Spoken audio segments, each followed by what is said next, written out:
Well, hello, Britt. Hello, Ruby. Thank you for having me. Lovely to meet you. I would love for you to just give yourself a little introduction before we get into the interview today, because a lot of our listeners, they might not know who you are.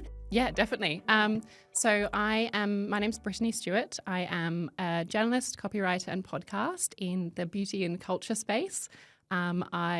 You may sense a little bit of an accent. I feel like there are remnants of it. I am originally from England, but I've grown up in Australia and live in Sydney. Lovely. So when did you come over from England? So I moved over, my whole family moved over to Australia when I was 13, and it was a culture shock. It would have been, yeah. Obviously, with the caveat, immense privilege, white, English-speaking, moving to Australia. So there are some things that are just not kind of already done for you. But my only reference point, very cliched, was Home and Away and Neighbours. I was fully expecting kangaroos to be jumping down the street and surfers everywhere. And in suburban Melbourne, it was not quite the case.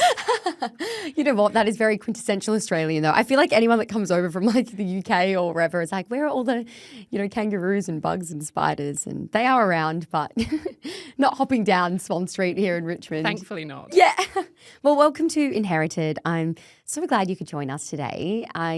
I'm really interested to hear about your story, I suppose, and I guess the last kind of 18 months of your life. Yeah, You've had an interesting time. We will start with your relic today. What is your relic? So my relic is actually my mum's wedding dress, which turned out to be my wedding dress as well. Beautiful. So it was already always a very special piece. My family were obviously in England at the time, and my mum was looking for her wedding dress.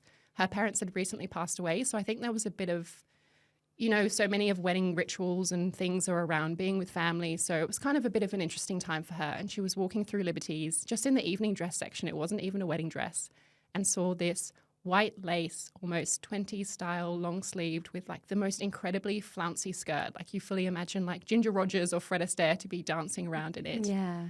Saw it, fell in love with it. It wasn't available in her size. It was only available in 2 sizes bigger, but she got it altered, and wore it on her wedding day to my dad. And then my dad is not a sentimental person at all. My mum was ready to throw the dress out after the wedding, honestly.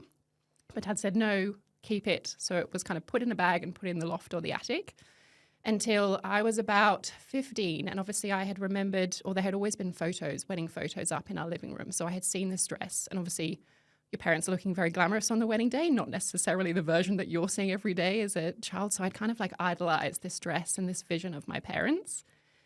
And then when I was about a teenager, Mum brought it down from the loft, and purely just because it had been put in a canvas bag, like it should have rotted. It had travelled from England to Australia. It had been shoved with not a lot of care into the attic. Yeah. And she took it down, and this ivory, beautiful lace dress had kind of aged a bit. It was almost a champagne colour now. I was obviously 15, so nowhere near getting married. And I just kind of fell in love with it still. And I said, when I get married, I would love to wear that dress. And Mum was obviously elated. I guess you fast forward, 12 years later, and I was engaged, and Mum didn't want to say anything because she didn't want to put pressure on if I changed my mind. But for me, there was never any doubt. I kind of actually loved that I didn't have to go through the wedding dress shopping, which I feel like there's a lot of pressure with that. So wore it on my wedding day, and it was an incredible experience finding a dressmaker. I am a bit taller than Mum, so we had to kind of add some decoration to the sleeves, and it kind of this dress, which was already beautiful and had already had kind of a love story imprinted on it through my parents. I was kind of excited to give it a next chapter. And, it's a very cliched thing, but I put on that dress and I felt incredible. And I loved every minute of being in that dress. I was twirling around like I was, 5 years old because of this incredible skirt. And I loved that there was that connection between kind of my love story and my parents' love story, and that both of them were kind of woven into this piece that I would treasure and was hoping, maybe to pass down to my daughter. I don't know. Yeah, you inherited it from them, and like you're saying, it was their love story as well. You told our producers that your marriage unexpectedly ended after 10 months and 12.5 years you had been together as well. What happened with your marriage? That is a great question. And I feel like you always hear people say they were blindsided by something, by an end of a relationship. And you're like, oh, like, were you? Genuinely?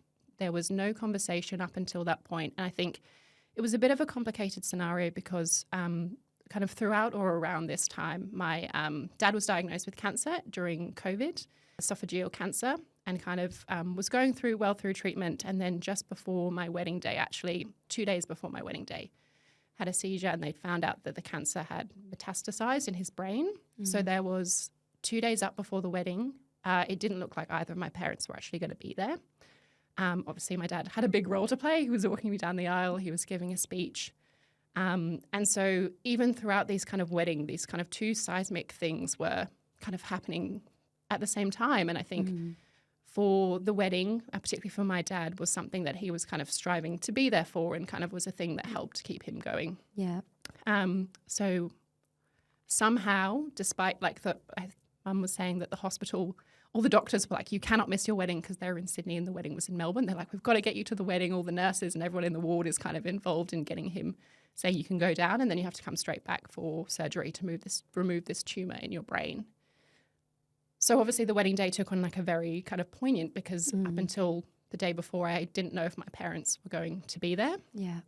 And then Dad had his next round of surgery and things were looking good. And then in March of 2023, so we'd been married maybe 7 or 8 months at this point, we found out that the cancer had metastasized again in his lungs, and it was now stage 4 and terminal. And the prognosis that the doctors gave us was 6 to 12 months, prepare for 6 to 12 months.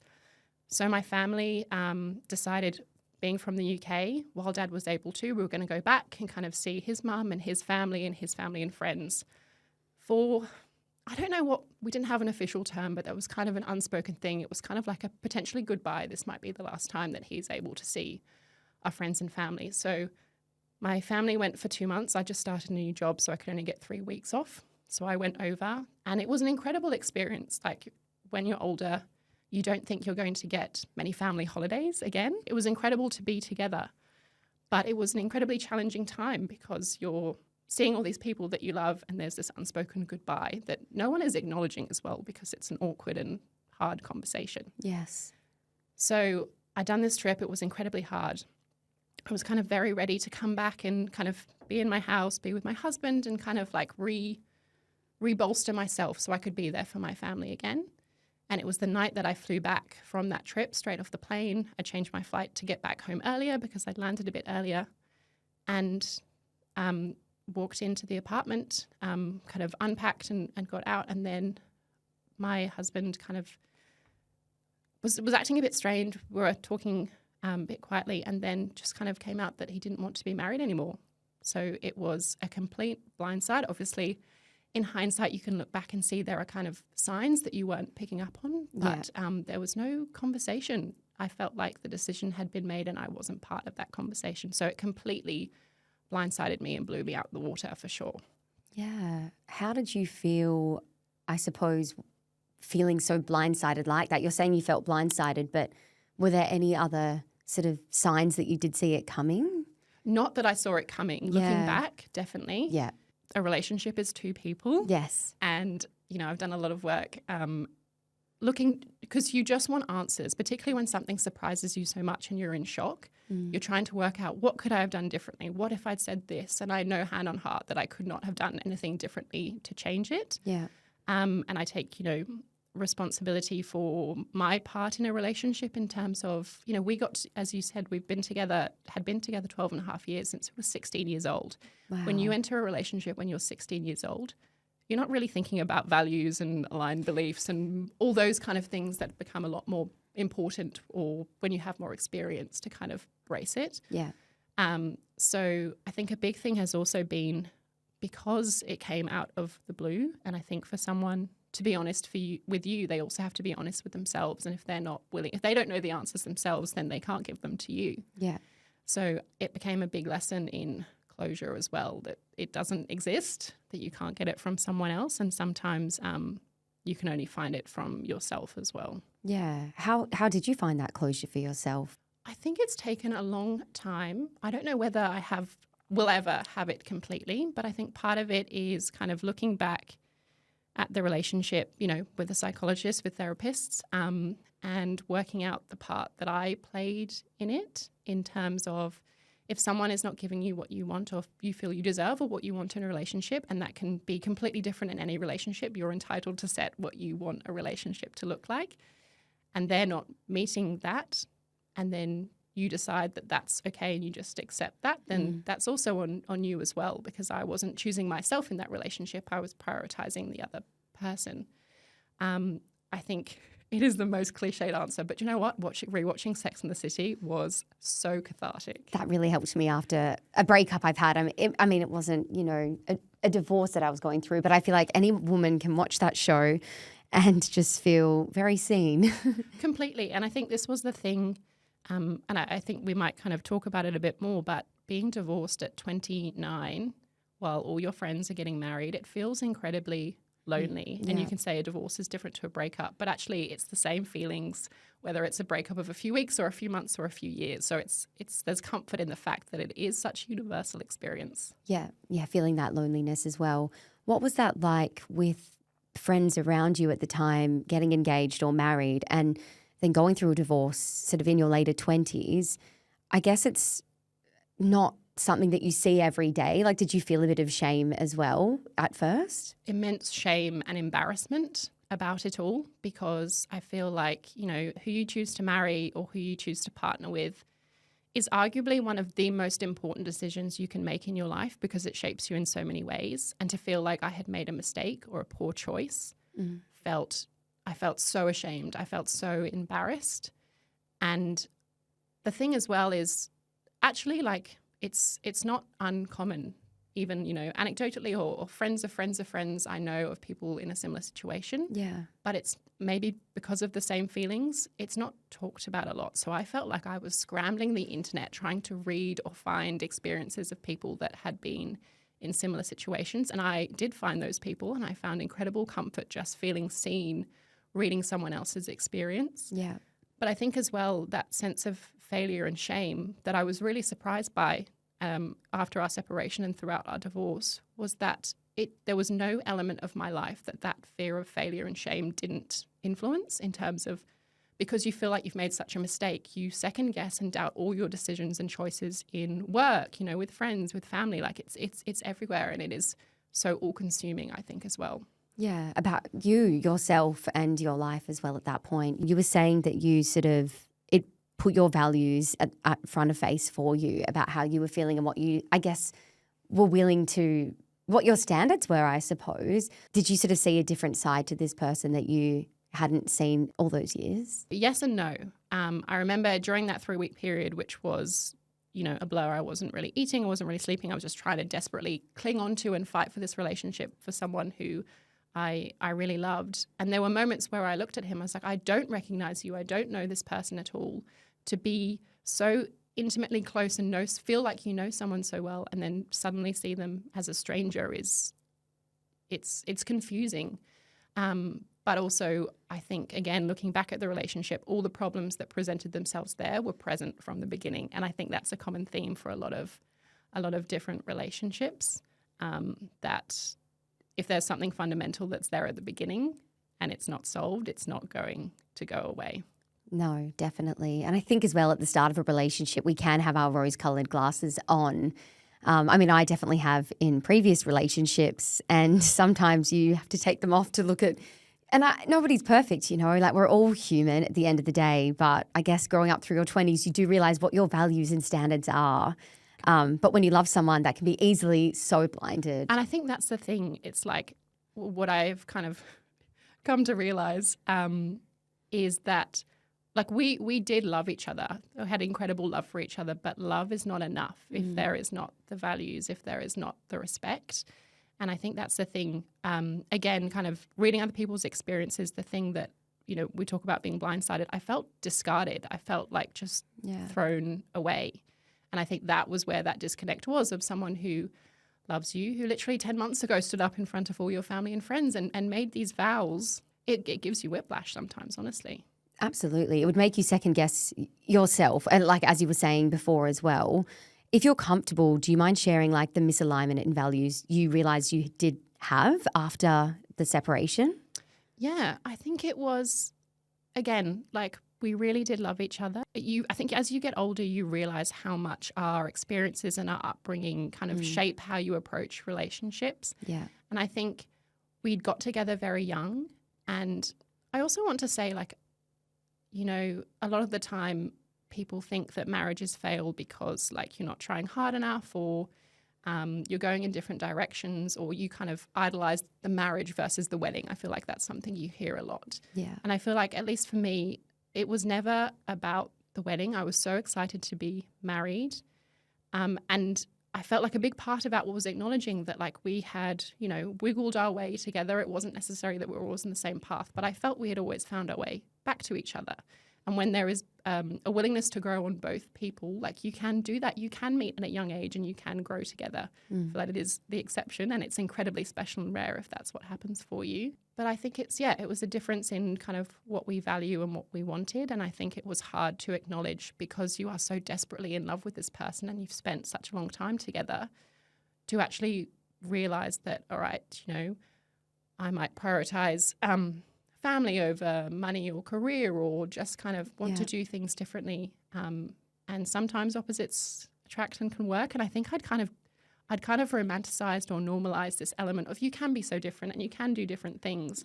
But that's when you can be very different in personality, but you have to have the shared values as a bedrock of a relationship. And without that, it doesn't work. Yeah, that's so interesting. I think as well, sometimes people think, oh, I've got to have everything in common with my partner. But really, like, your partner can go off and play golf, and you can want to sit on the couch and binge watch reality TV, you know, and like do that on a weekend. Like, it's really not about what you kind of like doing, yes, to an extent, but it comes down to what you're saying, exactly those core values, like strong family values or whatever it is. Like, if you're both into your career, I think if those things don't match, it can be really difficult, and the relationship might not actually work, but it takes time to figure that out. That's the thing. Like, relationships can be risks as well, especially when you've been hurt. And I think as well, the fundamental thing is you can be into different things, but you want your partner or your person to be interested in what interests you. They might not do it all the time, but to show that interest. And I think that's kind of where it wasn't, or maybe that we had lost because he was no longer interested in what interested me, or he kind of knew. One of the things he said to me that really stuck to me, which was maybe, I guess, the most honest that we got, but was also incredibly hard to hear, was that I know what you should be doing in a relationship, but I don't think I want to do it for you. Is that when the day that you guys separated, he brought it up? This was the day after, because I was just desperately trying to get any information about making sense of what was happening. You know, Yes. 1 a.m. I was trying to find a relationship therapist for us to go to. I was just like, we are going through a challenging time, but this is just an ebb. Like, we can get through this. I want to get through this. Yeah. And I think that's where it comes from. You know, a relationship is both people making a choice to be together, and you can't make someone do what they don't want to do. No. Oh, I'm so sorry. That would have been really hard to hear at the time, but I know a bit of time has passed since. And obviously, like you were saying, your dad was really sick. So there was a lot going on in your life for you. Back to, I guess, the divorce as well, and those feelings of loneliness you were speaking about. Do you think this has changed your perception of love? Completely.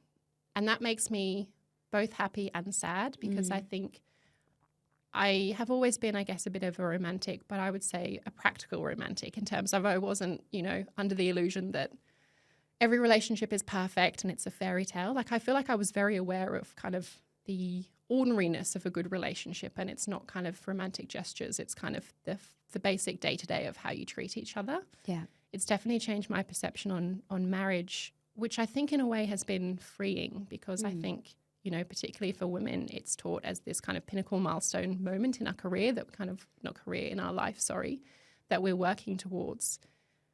And so part of it of kind of to have done that and for it not to work out is a little bit freeing, because it kind of opens up other possibilities. But it also removes that sense of security, I think, that we think when we think about marriage. You know, we talk about relationships and, you know, once you're married, there's a sense of safety and security. And for that to have not been the reality, that's been a really challenging part, because it's like, can you go in any relationship and it doesn't matter how long or what the paperwork says, someone can still change their mind or a relationship can end. So I think the biggest lesson of that and the healing has been that the only person not the only person you can rely on is you, because you should rely on friends and family, but trust that you can pick yourself up after that and that you can look after yourself and not always rely on another person to do that, which is so much easier said than done and is still a work in progress. But that, like, to have that inner confidence that whatever happens to you, you'll be all right is like such a priceless, I think, skill or trait to have. Yeah, definitely. I know that thought you said before about the only person you can rely on is yourself. I've had thoughts like that before. Yeah. Yeah, after breakups especially, and a long-term one that I was in sort of towards my later 20s. And I'm wondering if it was the same for you, but did you have feelings of cynicism rise afterwards and towards men? Completely. And I'm trying really hard to get better at that, because I am very lucky to know some incredible men, Yes. and male role models who are in great relationships. But it is hard not to sink into the cynicism, particularly with, the world we live with, modern dating and modern relationships, and, not letting your past experiences cloud you. And I think that comes back to that element of time. Yeah. And I don't want to be negative or pessimistic about love, because I would love to eventually, when the time is right, to find an incredible partner. And I feel like I'm much more in tune with kind of what I want that person to be like and look like. But that is an ongoing battle. Like, how do you not let your past experiences cloud you? Particularly for me, because we got together when we were 16, it's really my only relationship experience. Yeah. So it's your first heartbreak as well. First heartbreak and divorce at the same time. Yeah. And I think one of the challenges has been, and I imagine it's the same if you've never been in a relationship or you don't have that past evidence to be like, that relationship ended, but then I met someone and I felt love again and I was in a good relationship. And so you're kind of having to rely on yourself to trust that it will happen if it's meant to happen. Definitely. I'm not sure if you're looking right now, but what do you see in a future partner, the traits, the values that you're looking for, I guess? Yeah. Yeah, it's kind of embarrassing to admit, but I feel like a lot of people do it. I have a list on my phone of kind of all these traits. And I think I've really kind of honed in on that I want someone kind. And a good conversations I've been having with a lot of my girlfriends is the difference between kind and nice in dating, and kind of nice being kind of the outward appearance of what you do, but kind being a very intrinsic kind of driver for what you do. So kind, curious, interested in the things that interest and excite me, driven. I don't care what that person does, but just that they're passionate about something and they love what they do. A sense of humor. I want someone who really makes me laugh. And I think it just comes back to this idea of being a genuine friend and partner, like a partnership. Yeah. I think those are probably the fun. I mean, it's a much longer list, but I'll save you the time. No. We've all got a list like that in our phone. But no, what you're saying is they're all really, really important qualities. And I think it's also sometimes the bare minimum, that we are looking for. Do you think you'll keep your wedding dress? Absolutely. And if you'd asked me this 12 months ago, would I have said that? I even surprised myself saying that so enthusiastically. Yeah.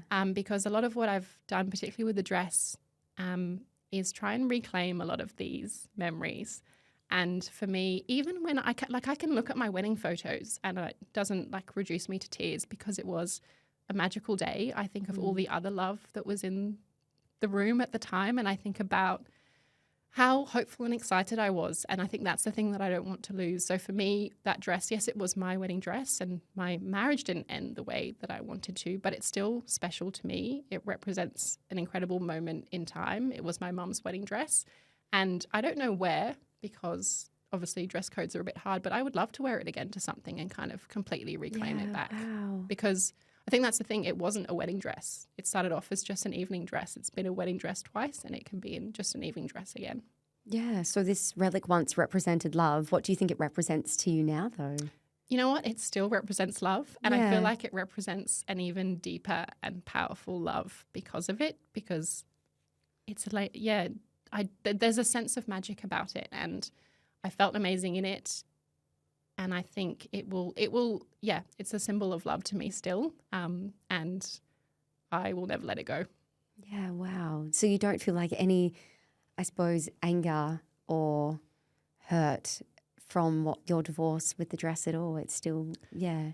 You must have, sorry, you were saying if this was 12 months ago, you would have felt a lot different. Yeah. Well, I still feel a lot of anger and hurt about the divorce. Yes. But it's kind of like it's not the dress's fault. Yeah. the dress was doing a beautiful job at what it was meant to do. But actually, the anger thing is interesting, and it's hard because I want to feel angry about a lot of this, but I think actually the shame has clouded that. So it's only taken to the point where you can push through the shame to actually genuinely feel the anger about the situation. Hey guys, it's Ruby here, and I'm popping up into your feed because we are launching a brand new series about early childhood education. I'm speaking to members of the Shameless Media team, and first up is co-founder Michelle Andrews. Hi, Michelle Andrews. Hi, Ruby Hall. We're here with the Victorian Government to chat about early childhood education. So if you weren't the co-founder of Shameless Media, what do you think you would do? This will come as no surprise to anyone in the team who's listening or any of my family. I've always said I wanted to be either a psychologist or I wanted to be a kindergarten teacher. Anyone's children as well. Like, I'm not that kind of person that I only need to be around my own family members or stuff like that. Anyone under the age of 5 is my best friend. So cute. And that ties in with today's inherited episode. Thank you so much to the Victorian Government. Well, we will get on to your recipe next. This is your leftover Christmas lunch sandwiches. So these are Christmas leftovers. Can you explain to me what's in them?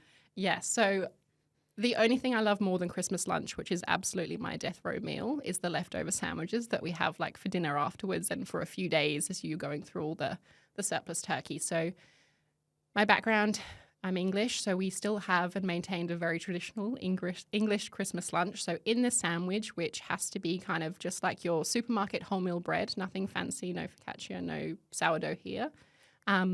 There is turkey, roast turkey, there are roast ham, there is the 2 different types of stuffing that my dad makes. There is the roast potatoes, there is the parsnips, there is the mashed carrot and sweet, there are the Brussels sprouts cooked in bacon, the mayonnaise and the cranberry jelly. Wow. So it's a big sandwich. Yeah, delicious though. How did you celebrate Christmas growing up with your family? Christmas has always been the most special time of year for our family, which is interesting because actually my mum is Jewish, comes from a Jewish background, and my dad is not Jewish. So there was kind of like a middle ground of how do we approach this Christmas. And I think as I have a younger sister and as we grew up, it started off very small. Mum always talks about the first year she was with Dad. She got a very small Christmas tree waiting for kind of God to strike her down, and then he didn't. And the Christmas tree got bigger until it was kind of a 6-foot, 7-footer when we were growing up. And, you know, for many people, Christmas was a time where family from all over would come together, and our home was really kind of the heart of this time of just like joy and laughter. My dad is an incredible cook, and actually my sister is too. She's literally a sous chef at a fine dining restaurant. So I am, you know, way down the list of good cooks in my family. So yeah, this is a recipe that your dad loved, and you were saying he is an amazing cook as well. Can you tell me a bit about your dad? My dad is so self-assured. I feel like he is very quietly confident to the point that he doesn't ever feel the need to be the center of attention or the center of the room, but he has this incredible magnetism and energy, and he's so kind. He always makes people feel at ease. He loves his music. I have so many great memories of I must have been like 4 or 5 years old, driving around in the car with tapes, and it would be Madness, it would be Kylie Minogue, She's So Lucky, and just singing in the car with him. He has an incredible sense of humor. He has genuinely like a smile and laughter that takes over his face, and because he's like very chill, it's kind of accentuated when he's kind of in a sillier or funnier mood. He's very sporty, or was very sporty. Which does not come naturally to me. So I feel like he really had his work cut out trying to teach me to play sport. Thankfully, my sister got the sporty gene, so that kind of helped that. And he was an engineer, so he's very logical, mathematically focused, which again, I am the complete opposite. So I know like so many people, there were so many nights at the dinner table, him trying to talk me through my maths homework, and I'm just like we're speaking different languages to each other. But yeah, he's an incredible man. Yeah. So you were saying earlier, he was diagnosed with terminal cancer 2 days before your wedding. And this was going on, I suppose, has been going on throughout the last 18 months after you've gone through your divorce as well. Can you take me back to the moment you found out he was sick? Yeah, so the first time when he was first diagnosed with cancer, it was June 2021. So in the middle of the pandemic, I was living in Melbourne with my ex and my family were living in Sydney. It was actually the day that the borders had closed. So I got a call from my mum telling me that he had been diagnosed with esophageal cancer, which I was so unexpected and so surprising. Obviously, because the borders were closed, that meant for 5 months I was not with my family. I couldn't hug my dad. I couldn't see him. So it was my mum and my sister who are the strongest, most incredible people in my family who were kind of, I was watching him treatment and surgery and all this through FaceTime because I couldn't be there. And he went through treatment and things were looking really, looking promising.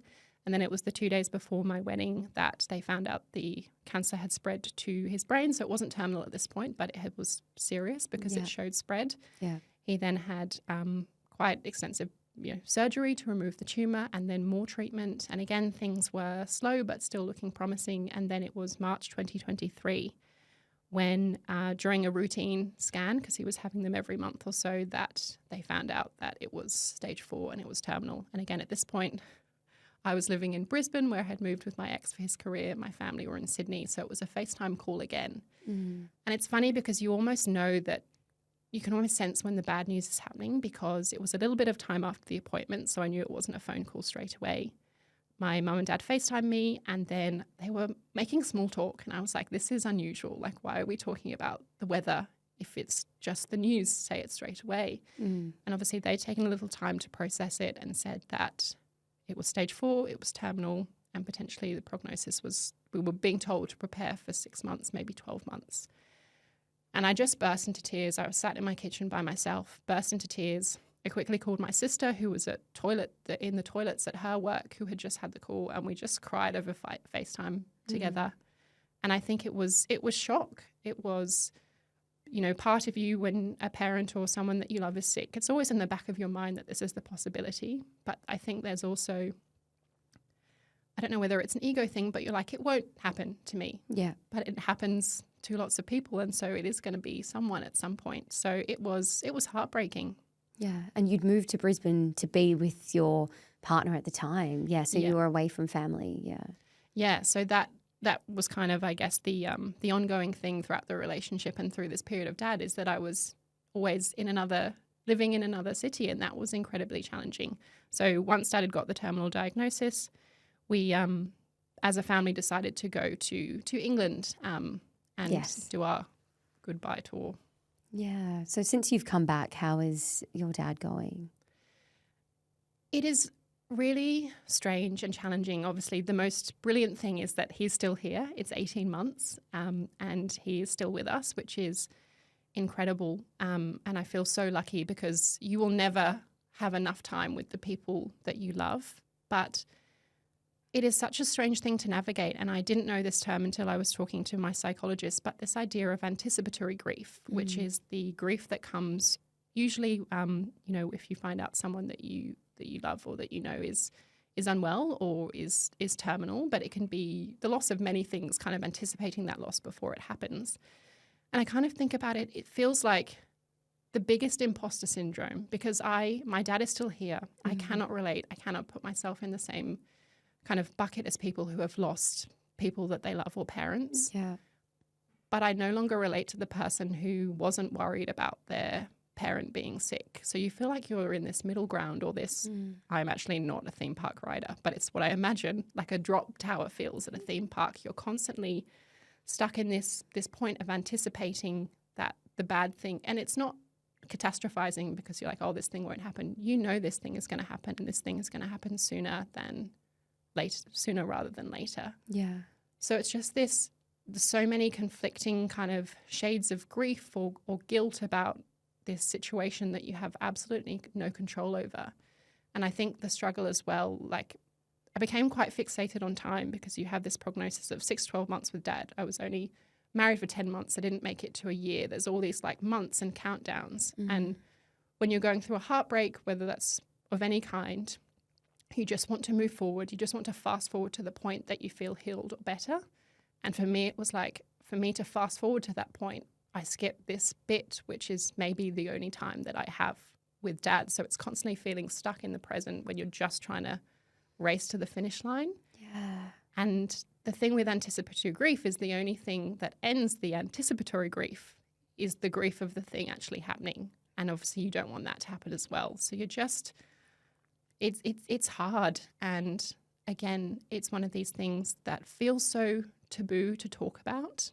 And both having a terminally ill parent, going through a divorce, you feel so lonely and alone in the experience. And then, you know, you meet people or you ask just the right question to unlock that element of vulnerability. And then you realize how common all the experiences are and that so many people are going through the same thing. But we just, I don't know whether we don't have, you know, in Western culture, we don't have the language to talk about it because it's all incredibly awkward. You don't want to say the wrong thing. So people end up saying nothing at all, which I think is worse. Yeah.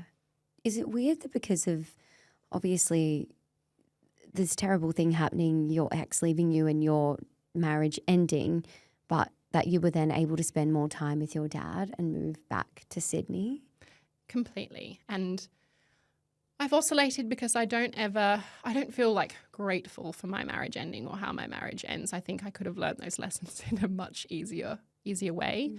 But I am so incredibly grateful that what happened has put me back in the same city as my family. So I have been able to be there and spend that time. I think it would have been incredibly challenging if I had not had that time. I don't think I would have ever forgiven myself for not being there and with my family. It has been the most incredible support because no one else knows what you're going through other than the people who are experiencing it with you. So it has brought us, you know, so close together.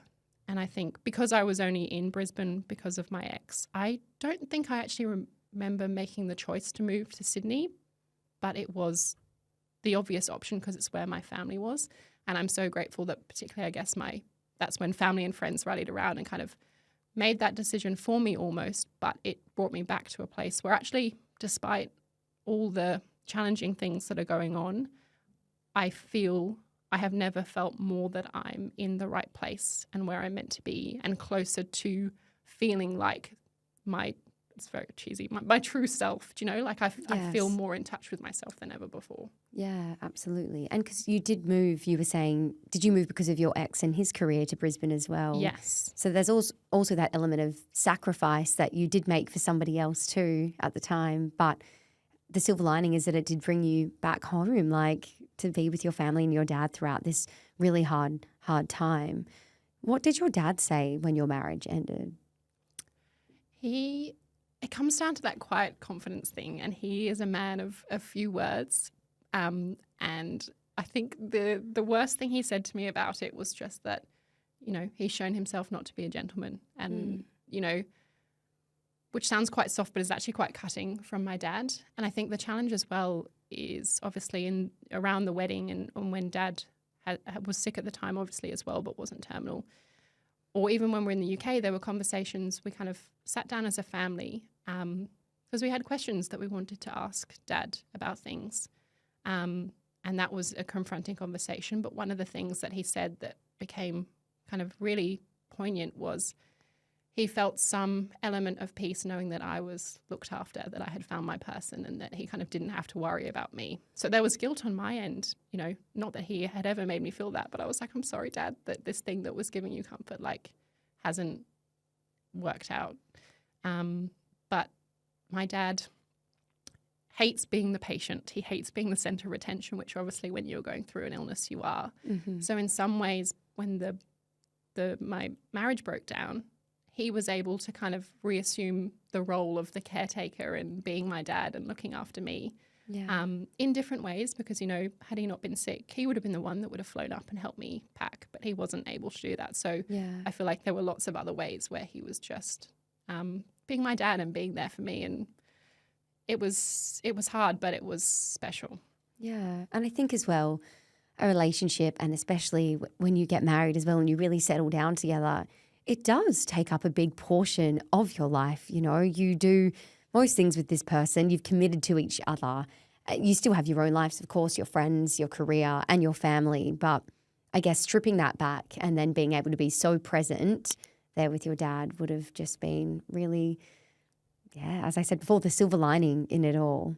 I guess because, you know, you're still going through the motions now, I guess, with your dad and as well as the divorce, because it was just 18 months ago. How do you make sense of this still and today, you know, all while you've just turned 30? Yes.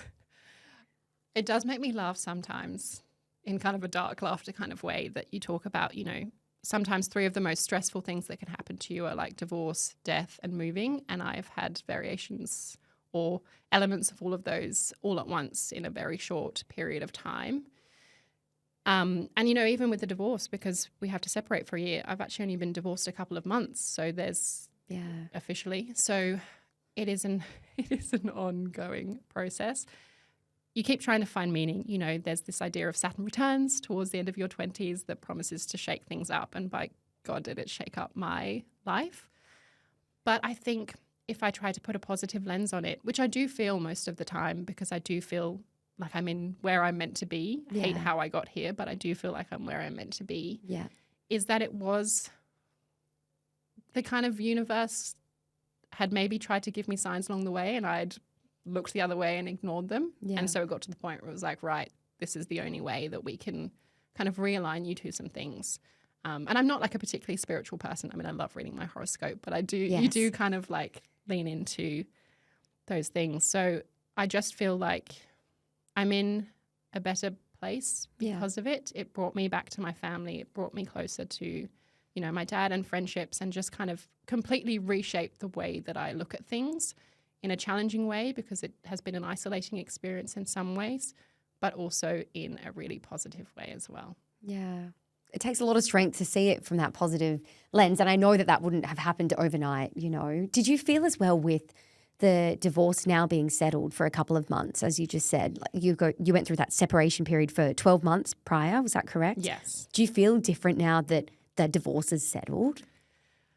I do and I don't. And I think that this idea comes back to this idea of ritual as well, because it kind of lingered. And then my divorce came through about the same time as I turned 30. And I was so intent on like, right, divorce stuff has to be done before I turn 30. So that's a brand new chapter. Yeah. Obviously life doesn't work out that way. So it didn't quite work out timings. But I was like, I'm going to celebrate my 30th in a big way with all the people that I love and who have got me to this point. And then I guess we also kind of said hello to the divorce, kind of heralded the divorce. And again, there was that shame. I was like, why would I be celebrating such a failure, something that I failed so spectacularly at? But everyone got involved. I did, I love trivia. I did a divorce quiz for my friends and family on like celebrity. My sister made cupcakes with, you know, words and phrases that I won't repeat on this podcast. And we just kind of like, that sense of kind of really marking the occasion was so freeing for me. It would have been, I can imagine, like that closure you're almost making for yourself in that moment. Yeah. Yeah, it's interesting. You said then about being a failure, but I don't think you can attribute that to you. And I know that's probably something you're still sort of working on yourself. But as you said earlier in our conversation, this isn't uncommon. I said it was uncommon because you don't hear or talk about it. But today, sitting down with you and talking about it so openly, it is in a sense of failure. I think that life, you know, sometimes throws you lemons when you least expect it. But that obviously wasn't supposed to be your forever person. Yeah. Yeah. Thank you. Hi guys, thank you so much for listening to today's chat. Before you go though, a quick word from our sponsor. Our career is a big part of our story, and many of us dream of a rewarding career with variety, growth, and one where we can really make a difference. The Victorian Government is leading the country in expanding early childhood education for 3 and 4-year-olds. This means there are jobs available for early childhood educators and teachers, and financial incentives to help you study or relocate. Come to Victoria for the career and stay for the lifestyle as you embark on your best career move yet. Check out vic.gov.au for more information. And a huge thank you to the Victorian Government for supporting this episode of Inherited. Well, I'd love to end on your rule today. And this rule I absolutely love. It is a Dolly Alderton quote. Yes. What is it? Leaning full into the millennial cliche. So You've got to. So the first part is what she said, and then I've added a little line afterwards as a reminder to myself, which is more friendship in romance, more romance in friendship, and more of both for yourself. And I think a lot of, particularly in our late 20s, early 30s, I feel like a lot of the conversations are making friends and how do you make friends. And so when I moved to Sydney, my family were there, but I didn't know anybody else. And so I was kind of faced with, I'm going through a divorce. My dad is unwell and I don't know when that situation will change, but I'm in a city and I don't know anyone. And I've just got to throw myself into making friends. So I could not have put myself out there anymore. I was going to like supper clubs, friend making apps, book clubs, all the sorts of things. And, and while it was hard, what I see now is two of who I would consider my best friends, I did not know 12 months ago. Yeah, wow. And you think that is not possible, that the deep friendships will only be the ones that you've known for a decade. And so it has been so lovely to discover that's not the case, that you can have friends from all periods of times. Yeah. But so from kind of the experiences that I've had, I've realized the importance of friendship and equality and partnership in a romantic relationship. Yeah. And it's this thing when you've been in a relationship for such a long time, like what do you do with all that love and energy that you used to put into your relationship? Like where does that go? And so I have tried to redirect it to my friendship. So I celebrate friendship anniversaries and we go out to dinner and we have a romantic kind of celebration of the friendship, those thoughtful messages or just the things that you want someone to do in a relationship or you would do. Why wouldn't you do it to your friends who you love equally, if not more? Absolutely. And then the hardest thing has been like, all right, redirecting that. You can redirect that to yourself as well. You can be a friend to yourself. You can be romantic and show the love that you want to yourself. You don't have to wait for another person to do that. And it sounds really obvious, but I think, and hopefully I'm not alone in this, that has been the hardest part, to be a friend and not a good partner to myself, but to be a friend and show love to myself has been, I think, the hardest part of this experience. Yeah. Why do you think that is?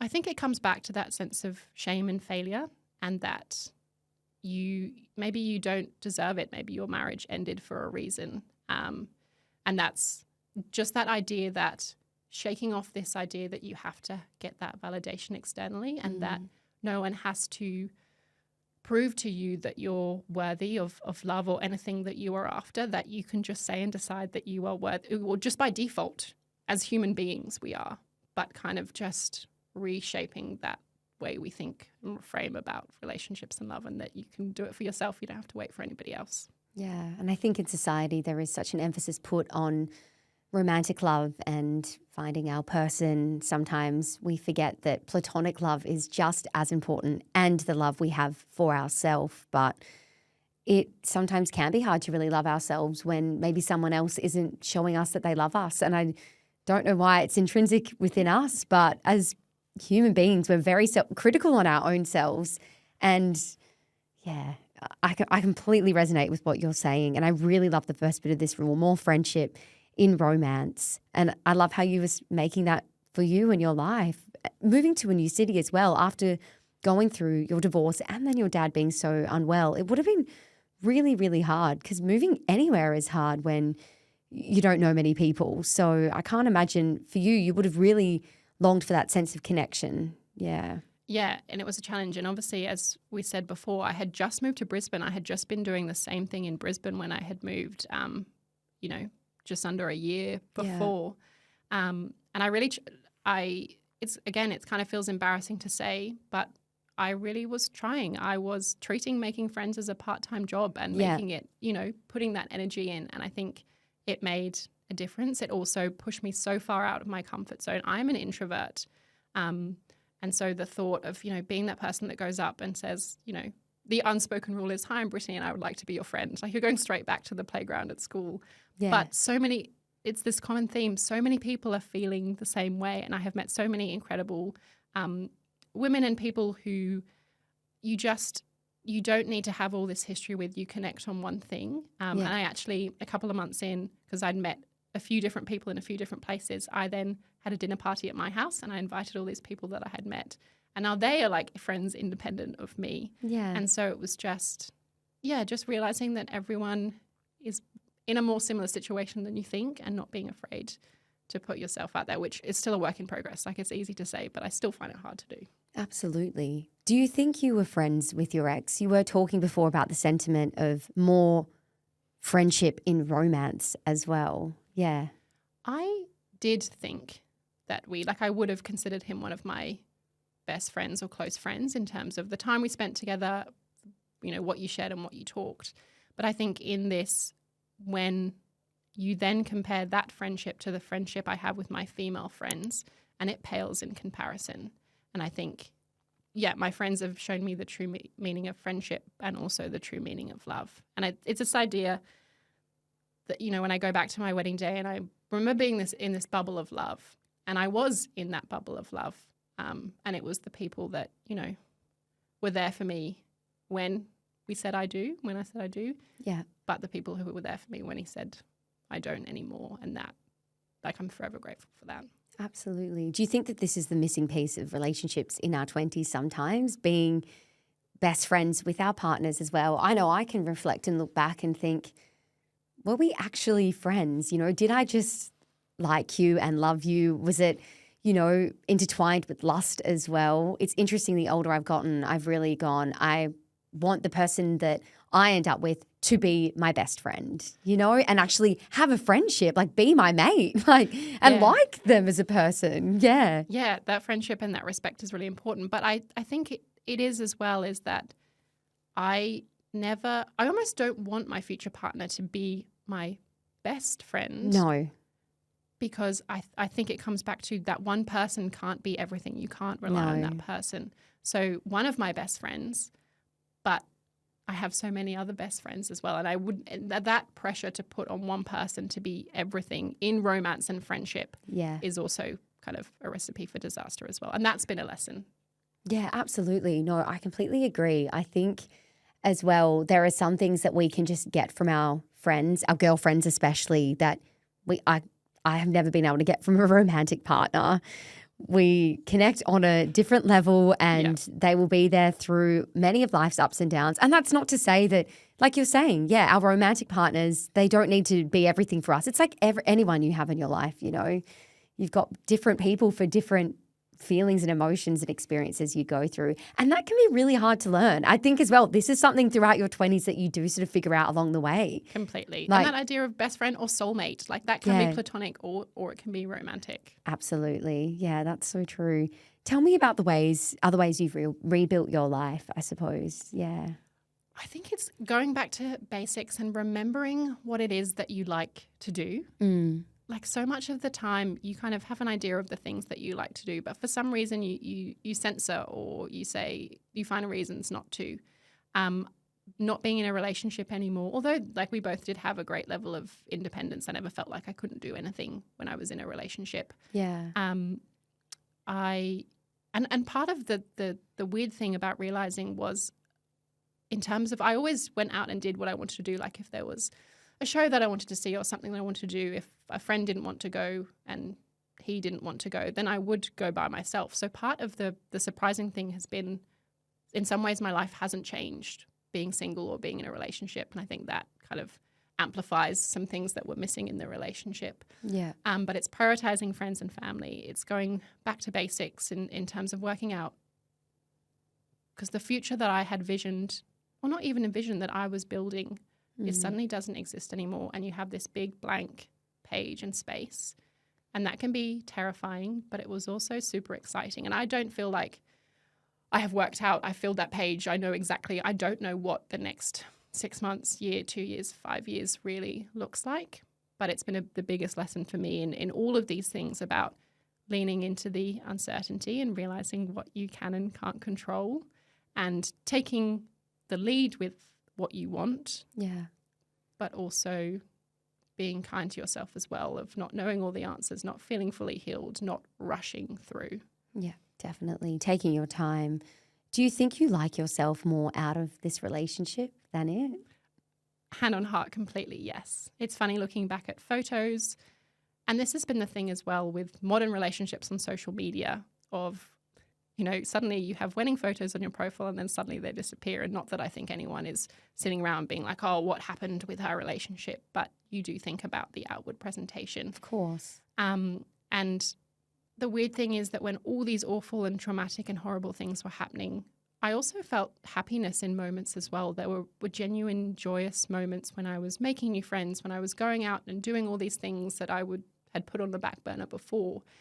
And a friend, someone who I used to work with, actually messaged me because I was posting on social, and she was like, who had no idea what was going on. And she said, you look so happy. Like, it's such a joy to see these photos and what you're up to. And that kind of blew me away, because you think that those things can't coexist, but they do. What would you say to someone who feels like they're just in the trenches right now of a really bad time? All the cliches are true. You won't feel like this forever. You are not alone. You are not the only person to experience this. You are so loved.